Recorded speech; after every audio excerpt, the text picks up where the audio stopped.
Assalamualaikum warahmatullahi wabarakatuh. Saya Zinedine Zidane.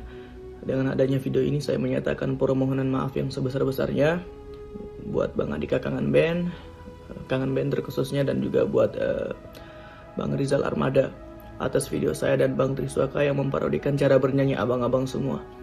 Jujur dari dalam hati kami nggak ada niatan buat ngejelek-jelekin abang-abang semua. Semoga dengan adanya video ini abang-abang semua mau memaafkan Zidane juga Bang Triswaka. Dan juga buat semua fans-fans Kangen Band dan juga Armada, saya memohon maaf dari lubuk hati saya yang paling dalam. Maaf jika saya melakukan hal yang tidak pantas, dan semoga ini bisa menjadi pembelajaran buat Zidane. Dan juga sekali lagi saya memohon maaf yang sebesar-besarnya. Semoga abang-abang semua mau menerima permintaan maaf saya. Dan saya mohon juga buat abang-abang semua bisa membimbing Zidane biar kedepannya